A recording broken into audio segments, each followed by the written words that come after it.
Bonsoir à toutes et à toutes, bienvenue dans Libre Ensemble. Je suis ravie de vous accueillir pour ce nouveau rendez-vous de la laïcité. Nous allons parler des droits des patients ce soir vers une plus grande autonomie et aussi le rôle des accompagnants laïcs. C'est quoi le droit des patients? On va le voir avec nos invités que je suis ravie d'accueillir. Libre Ensemble, Catherine Ax, Jacques Nizan. Jacqueline Hermance, bonjour. Bonsoir Jacqueline. Vous êtes juriste, vice-présidente de la Commission fédérale droits des patients et du comité consultatif de bioéthique. Nous avons également André Poquet. Bonsoir André.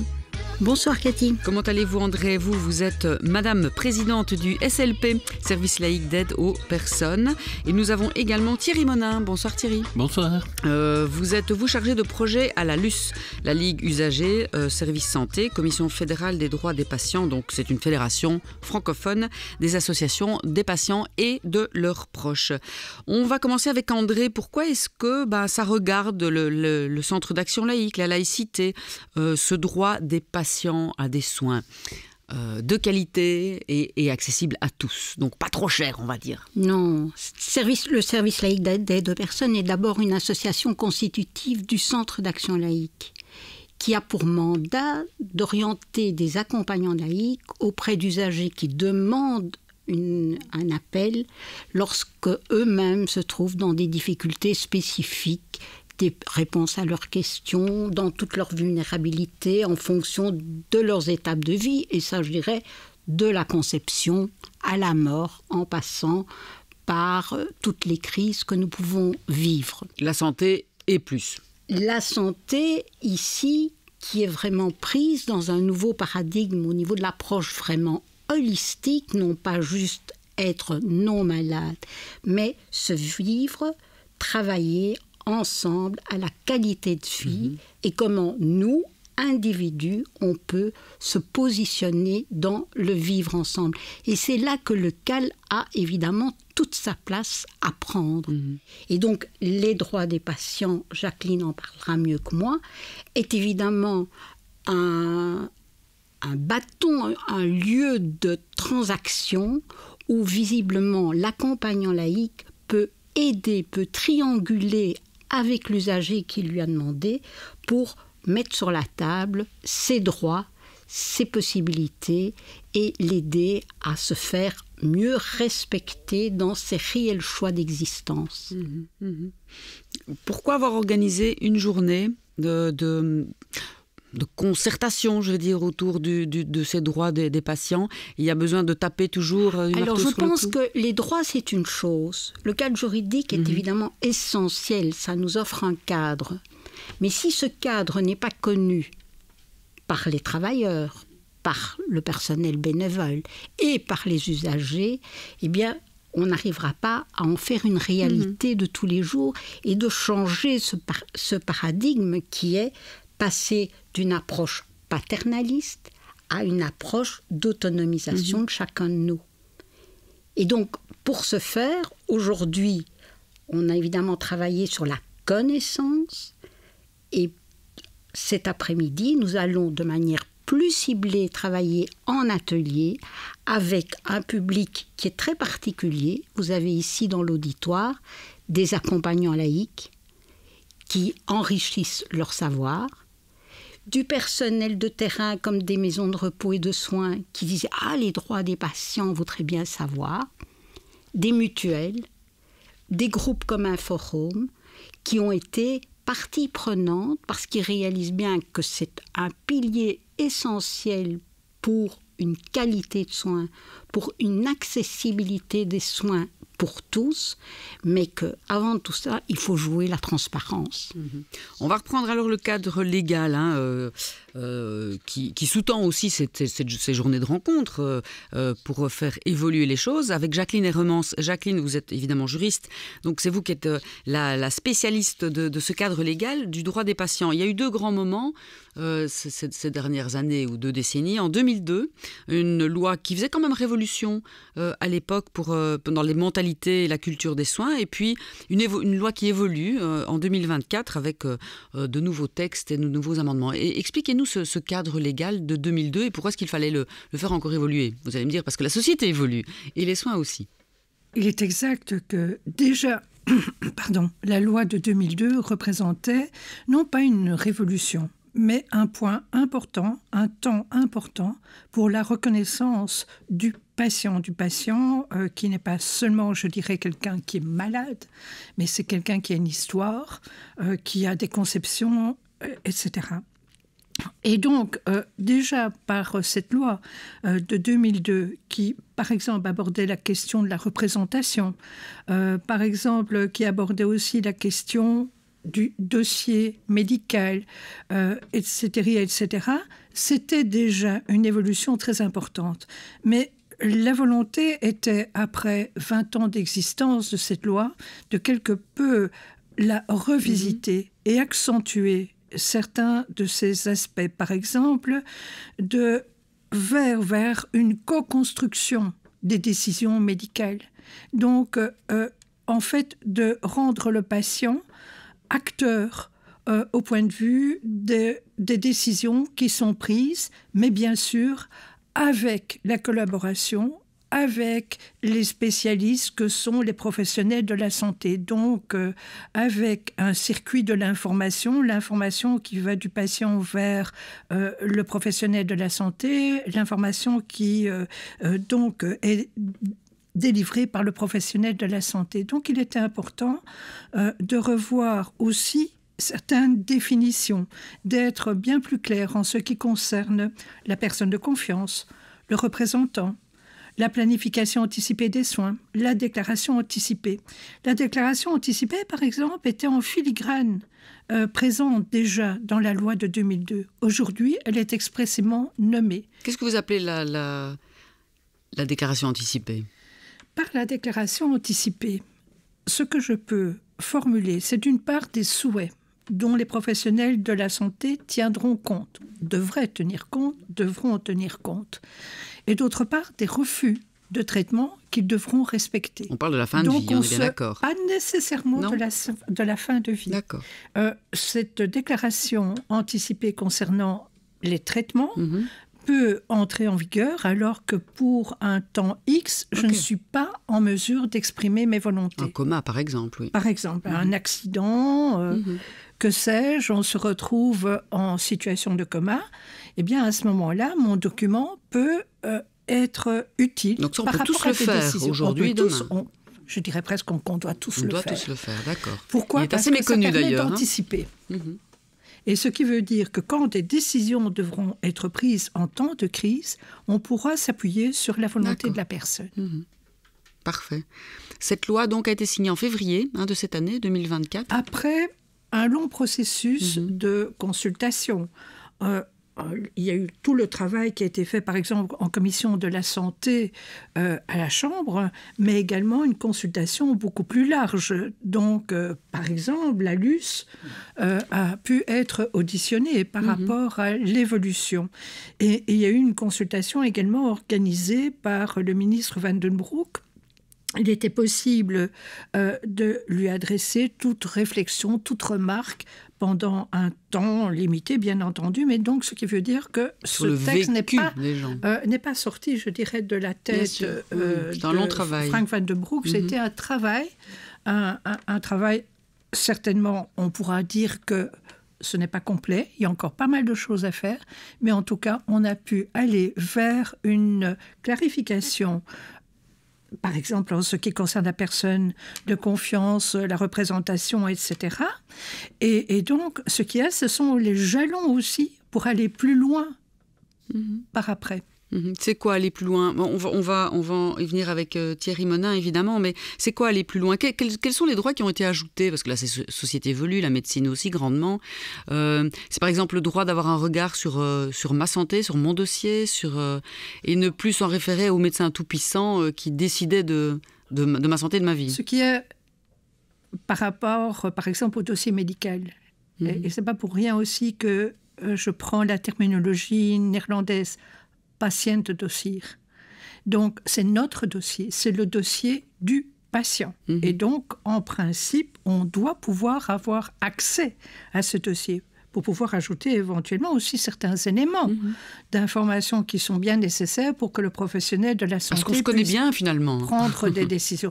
On se connaît bien, mais parfois c'est intéressant d'avoir le regard de l'autre. Oui. Et donc, par rapport à la consultation de ce dossier qui nous appartient, je le répète, c'est aussi important de le mettre en toutes lettres, de pouvoir avoir accès et de pouvoir aussi, quelque part aussi, limiter l'accès. Je peux, par exemple, dire que je ne souhaite pas qu'après mon décès, il y ait la possibilité de consulter mon dossier médical. Pour ne pas rhumer des choses par rapport à la famille et autres. Par rapport à la famille, mettons que par exemple j'ai fait le choix à un moment donné de l'euthanasie, mais je n'ai pas nécessairement envie que tout le monde soit au courant. Thierry Monin, en quoi est-ce que la LUS a donc été un fervent participant, on va dire, en tout cas dans l'étude et dans les propositions donc pour faire évoluer cette loi? À quoi sert d'abord, on va le dire, recadrez-nous un peu, la LUS et cette fédération francophone des associations de parents et de proches? Donc les associations de patients et de proches, donc il y en a plus de 90 dans notre fédération. Donc notre rôle, c'est vraiment de les soutenir dans leur activités au quotidien qui sont vraiment un travail avec les patients, donc écoute, information, via des groupes de parole. Donc c'est vraiment un travail de proximité avec les patients. Et donc il s'agit de les soutenir pour qu'elles puissent continuer à remplir leur mission, d'assurer de leur formation aussi. Et aussi, la LUS a un rôle important de relais des besoins des patients, donc à travers différents mandats qui nous ont été confiés ces dernières années. Donc on siège dans des commissions à l'INAMI, à l'Agence fédérale des médicaments, à la Commission fédérale des droits du patient, à la Commission de contrôle de la qualité. Donc c'est vraiment différents mandats dans lesquels on peut porter la voix des patients, évidemment après les avoir concertés, donc c'est-à-dire avoir discuté dans des réunions, par des rencontres sur leurs besoins, ce qu'ils vivent sur le terrain. Et donc toute cette analyse des besoins, elle est importante pour travailler sur des législations qui soient quand même adaptées aux besoins des patients. Parce qu'on se rend compte parfois on prend des législations on ne voit pas très bien l'intérêt ou on ne rencontre pas toujours l'intérêt des patients. Et donc, en faisant ce travail de relais, on essaye d'adapter les mesures en matière de santé pour qu'elles soient vraiment au plus près des besoins des patients. En qualité, en accessibilité, mais ça on va le voir plus tard.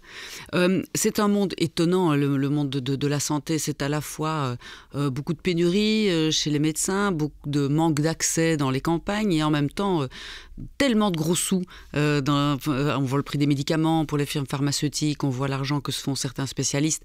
C'est de plus en plus un besoin pour qu'en Belgique, l'État de droit et les mutualistes et la sécurité sociale puissent encore aider les citoyens et qu'on n'en arrive pas à des soins de santé comme aux États-Unis, par exemple, ou à plusieurs vitesses, où les très riches pourront rester en bonne santé et les très pauvres n'auront qu'à en mourir. C'est fondamental qu'il y ait un système de solidarité entre citoyens parce que, d'autant plus que nous, on fédère des associations de patients malades chroniques, donc avec parfois des problèmes de santé importants, des coûts de santé, des soins de santé très importants, avec des factures parfois importantes. Donc, si on n'a pas un système de soins de santé qui permet d'absorber une partie de ces coûts, pour les gens, ce sera quasiment impossible de se soigner. Donc, il est vraiment important de conserver un système de soins de santé qui permette à tous d'avoir accès aux soins, à la fois en termes d'accessibilité financière, mais aussi d'accessibilité géographique. Il ne faut pas faire 50 km pour rencontrer un médecin ou aller dans un hôpital.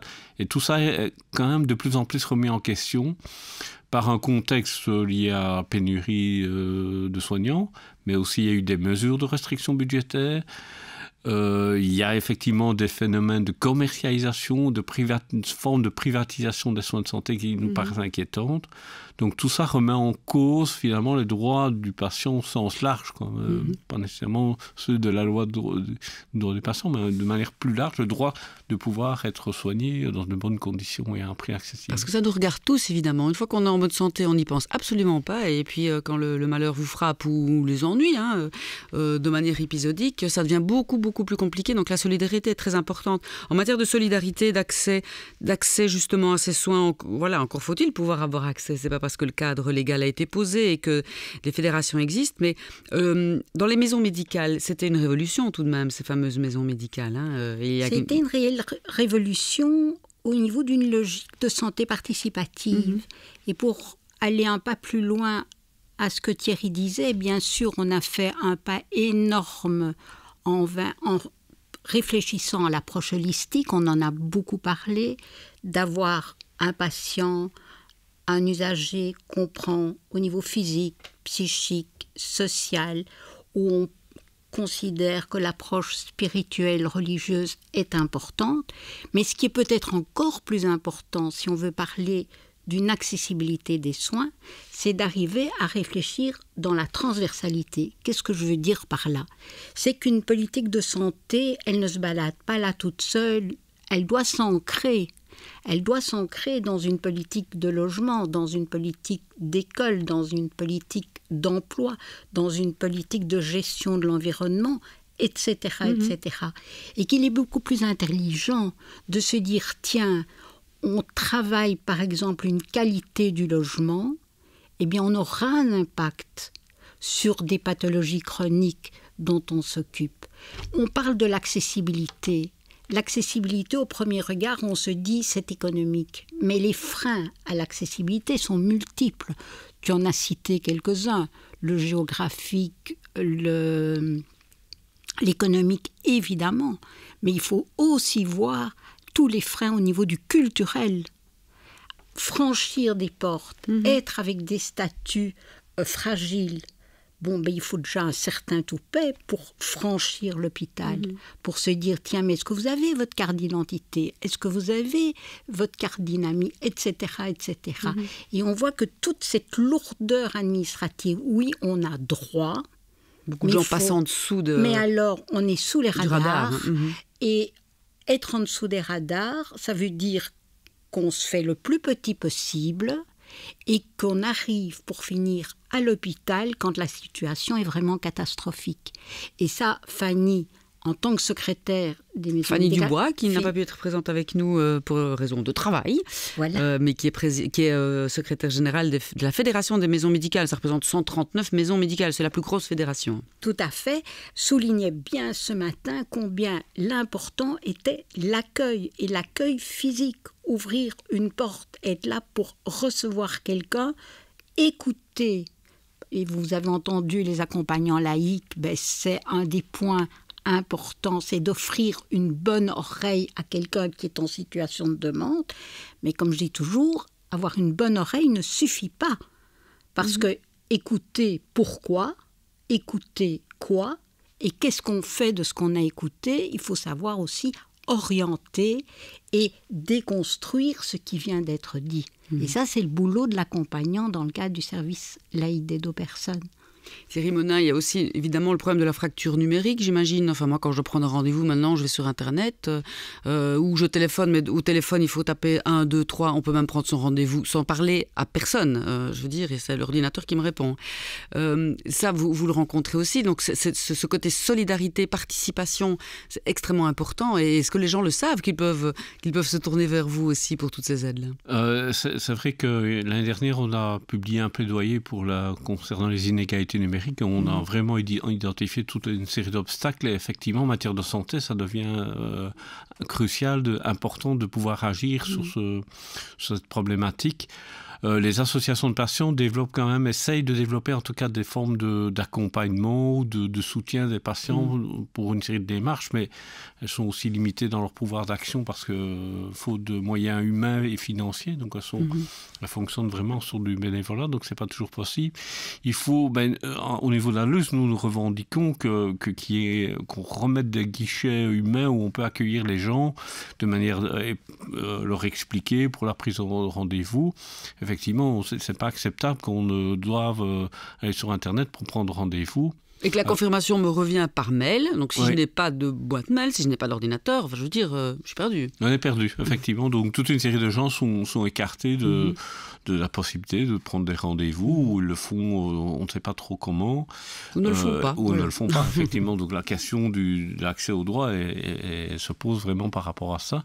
Et donc, je pense que cette question-là va on va devoir mettre des moyens dans les hôpitaux pour remettre des gens, et même dans les autres institutions remettent des gens au guichet pour favoriser ce contact, la prise de rendez-vous. Sinon, il y a une série de gens qui vont disparaître des radars. Et donc parce qu'il y a les prises de rendez-vous pour les traitements, mais aussi la prévention. Ça, on oublie, c'est encore pire, évidemment. Donc, en matière de prévention... Et donc, ça, c'est vraiment un énorme problème. Je vois bien le glissement qui se passe avec les accompagnants laïcs quand j'analyse ce qui est demandé, mais ils jouent de plus en plus médiateurs. En fait, le rôle s'élargit. Oui, pousser sur le 1, c'est ça qu'on vous a dit de faire. Vous entendez, et de les accompagner dans des démarches où on se dit, mais non seulement on ne paye pas le personnel, mais alors on doit libérer du personnel bénévole pour faire, au fond, ce qu'on n'arrive pas à faire avec une machine. Guider dans les méandres de l'administration. Et ça, c'est vraiment le problème majeur, c'est que oui, on a beaucoup de droits, il y a beaucoup d'associations qui existent, mais les connaître, c'est très complexe, et même pour les aidants, et vous me demandiez tantôt pourquoi j'organisais cette journée, mais tout simplement pour informer des bénévoles, pour qu'ils sachent que le déclic se fasse, tiens, il y a des droits qui ne sont pas appliqués, comment je peux mettre mes pieds ? Ils n'ont pas de réponse aujourd'hui, ce qui est même possible, c'est pas grave, mais ils savent qu'ils doivent s'informer. Je leur donner des relais, vraiment, offrir des relais aux gens humains, cool, prendre ton téléphone, tiens, t'as une idée. Jacqueline Remans, est-ce que ce cadre légal oblige les structures de soins, les hôpitaux, à ne pas laisser des gens sur le côté? Je vais prendre déjà un aspect fondamental, c'est l'information.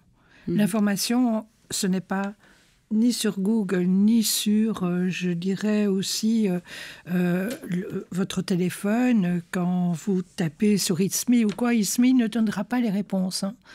Donc, il y a vraiment ce côté humain qu'il faudrait replacer au centre des préoccupations. Et ce côté humain, je dirais que c'est justement l'occasion. On a les élections communales. C'est aussi à ce niveau-là que l'on devrait permettre à des personnes d'avoir des guichets d'information. Ça peut être pour le logement, mais ça peut être aussi pour des questions de santé, justement. Là, ça devrait vraiment être développé. Et donc, sur la base de la loi, oui, il y a cette question de l'information qui est primordiale. Et l'information, c'est pas seulement l'information que l'on reçoit, c'est l'information que l'on donne en tant que patient. Donc oui, cette loi nous oblige en ce qui concerne les structures que l'on devrait mettre en place pour replacer l'humain au centre de nos préoccupations, très certainement. Parce qu'évidemment, je ne sais pas si vous avez vu comme moi, mais des tests ont été faits entre l'intelligence artificielle qui libère un diagnostic à un patient. Il va plus vite, plus loin et parfois mieux qu'un coup de fil, un véritable médecin. C'est pour ça que c'est une erreur de parler d'intelligence artificielle. C'est pas aux citoyens à régler ça. C'est de l'information éventuellement. Ça permet éventuellement d'aller plus rapidement par rapport à des études qui peuvent être faites évidemment d'une autre manière que quand c'est simplement le cerveau humain qui peut agir. Mais de toute façon, ça doit être un outil qui peut aider. Ça ne doit pas être une obligation. Là, c'est certain. Et ça, c'est le cadre légal qui doit s'en occuper, c'est l'État qui doit mettre les barrières. C'est le cadre légal, c'est plutôt l'organisation. C'est de mettre en place des structures qui permettent justement de répondre à cette question de la fracture numérique. Ça, c'est un fait. Mais ce que je vois, c'est qu'effectivement, en ce qui concerne une partie de la population vulnérable, je ne vais même pas aborder la question des SDF, mais prenons les personnes qui sont en maison de repos. Quelles sont les possibilités pour ces personnes en maison de repos pour accéder aux soins? Elles en ont dans leur maison de repos, en théorie. Pas nécessairement. Pas nécessairement. Les maisons de repos et de soins, oui, et encore. Là, il faudrait vraiment, je dirais, se pencher sur cette question, aussi au point de vue du droit de plainte, quand les choses ne se passent pas bien. Mais la crise Covid nous a révélé que, justement, il y avait un manque en ce qui concerne la possibilité d'apporter des soins en maison de repos. C'est quand même fou, Thierry Monin, que ce soit la société civile, des patients qui se fédèrent autour d'un même combat, qui doivent prendre ça en charge, et pas uniquement l'État, mais tout va tellement vite. Vous ne vous sentez pas parfois un peu découragé le matin que vous vous levez en disant mais comment ça va trop vite, on a beau donner. C'est sûr, quand on voit les choses, on se dit effectivement il y a encore beaucoup de combats à mener, mais on voit quand même que ces dernières années, en tout cas, on a été mieux entendus en tant que représentants des patients. Donc ça, il y a des signes forts qui montrent que les patients commencent à trouver leur place dans le système de santé, politique de santé. Il a fallu longtemps, mais maintenant c'est une chose qui devient presque normale. Et au point que même les patients participent à la formation des professionnels. Maintenant, on a un groupe de patients formateurs à la LUS qui va former des futurs professionnels, des professionnels sur leur vécu de la maladie, et donc les sensibiliser à prendre en compte toute une série de dimensions propres aux patients. Donc je crois que le système évolue, mais il reste beaucoup d'enjeux et qui nous dépassent. Et donc, Mais soyons positifs, la Belgique est quand même bien dans la marche, là, non ? Par rapport à d'autres pays dans le monde, Jacqueline, André, Thierry. Certainement, au point de vue de notre système de sécurité sociale, il n'est pas parfait. Il reçoit des coups de victoire. Mais quand on compare avec d'autres pays, on peut s'estimer encore heureux. Mais justement, il faut préserver ce système de sécurité sociale. Il faut vraiment être très attentif à ne pas perdre cette solidarité qui a été mise en place après la Seconde Guerre mondiale. Ce n'est pas, je dirais, quelque chose qui a existé de tout temps, mais c'est après la Seconde Guerre mondiale que l'on ait mis en place ce système de sécurité sociale. Donc il faut absolument préserver ce système de sécurité sociale. Qui concerne tout le monde. Absolument. Et si je peux peut-être faire une toute petite parenthèse en ce qui concerne la définition des droits du patient, j'ai quand même un regret par rapport à la loi que l'on a revisitée. On aurait souhaité que soit intégré dans la définition des soins de santé l'IVG et l'euthanasie. Et devinez quel est le parti qui s'y est opposé ? Un parti qui sera demain au pouvoir et qui est toujours au pouvoir. Là, on touche à des questions éthiques, évidemment. Et donc, on touche les questions éthiques, mais les droits du patient, c'est bien une question éthique. Bien sûr. Respecter les volontés, les choix de vie des patients, on est vraiment dans le domaine éthique. On a vu les propos du pape il y a quelques jours, quelques semaines, qui ont quand même choqué tout le monde. Donc on voit qu'en Belgique, notre cadre légal... Pour aller un cran plus loin, c'est vrai qu'on ne sait pas discuter droit de patient sans se positionner au niveau d'éthique. On a beaucoup parlé de l'information. Et ce qu'il faut quand même rappeler, c'est que l'information demande du temps. Du temps, du personnel. Et c'est pour ça que je disais tout va tellement vite que c'est le temps qui manque aussi. Le pressing dans lequel doivent travailler les travailleurs de la santé dans les hôpitaux, dans les MRS, etc. Franchement, à qui on avait promis monts et merveilles post-Covid, après-Covid, et en fait, non, pas du tout. Et se battre pour la qualité des soins, c'est aussi se battre pour qu'on libère les budgets et qu'on priorise aussi certains domaines de la qualité de vie, dont la santé, évidemment. Allez, Inch'Allah. Qu'il y ait également la qualité au point de vue des professionnels de la santé, et qu'ils aient également la possibilité de développer leurs compétences. Et ça ne se fait pas par ordinateur ou quoi, ça se fait par le contact humain. Voilà, ce sera le mot de la fin. Cette émission est à son terme. Merci à vous, vous trois, Thierry Monin, Jacqueline Hermance et André Poquet d'avoir été là ce soir. Merci à vous, chers auditeurs, d'avoir choisi de nous écouter. On se donne rendez-vous la semaine prochaine pour un autre rendez-vous de la laïcité. Merci, à très bientôt.